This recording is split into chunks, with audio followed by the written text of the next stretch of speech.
Notre histoire commence il y a 20 ans. Boris Eltsine prenait ses fonctions, Jay Leno remplaçait Johnny Carson au Tonight Show, et les téléphones portables étaient très gros.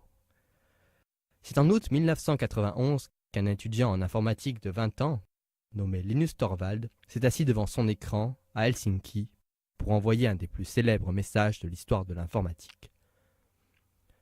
Salut tout le monde, je suis en train de faire un système d'exploitation libre. C'est juste une sorte de passe-temps, rien d'aussi professionnel ni énorme comme GNU. Et il ne prendra sûrement jamais rien d'autre en charge que les disques durs de la marque AT, puisque c'est tout ce que j'ai. Eh bien, son annonce de projet open source a vite fait le tour du monde et les développeurs de partout ont rapidement afflué pour contribuer au code. Linus a baptisé le noyau de son système d'exploitation Linux, en choisissant un manchot comme mascotte après un petit incident au zoo.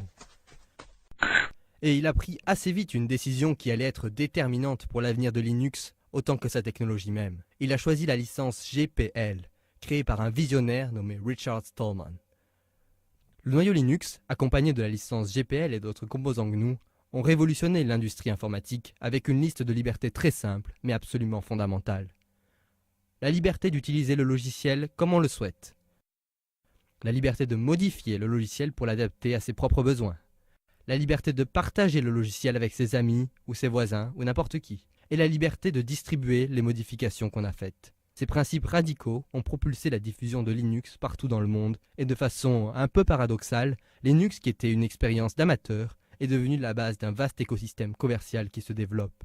Des entreprises ont basé leur activité sur Linux. En 1999, le cours de l'action de Red Hat a triplé, en devenant la première entreprise sur le marché à utiliser Linux.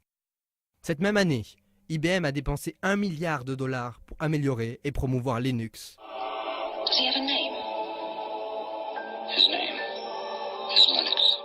Rapidement, Linux a bousculé les poids lourds de l'industrie et a permis le développement accéléré d'Internet avec ses logiciels libres. Bref, Linux a révolutionné le monde de l'informatique. Bien sûr, dès qu'un phénomène aussi novateur s'impose, il essuie un feu croisé de critiques. Mais Linux ne s'est pas contenté de survivre, et il a pris de l'ampleur. Aujourd'hui, la communauté de développement du noyau compte des milliers de membres et des centaines d'entreprises qui collaborent ensemble au développement de Linux. Tous les 3 mois, une nouvelle version de Linux voit le jour. Et donc, où en est Linux aujourd'hui ? Eh bien, il permet 75% des transactions boursières dans le monde. Il fait tourner les serveurs d'Amazon, de Facebook, de Twitter, d'eBay ou encore de Google. Vous vous servez de Linux littéralement à chaque fois que vous surfez sur Internet. Il est dans votre téléphone, votre télé, et sur 95% des superordinateurs, mais aussi dans beaucoup d'autres appareils que vous utilisez tous les jours.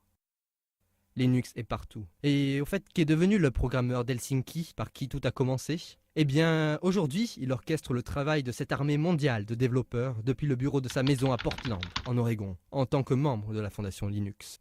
Alors que nous célébrons les 20 ans de Linux, nous pouvons nous retrouver dans cette histoire. Merci d'avoir contribué à cette saga tout au long de ces 20 ans.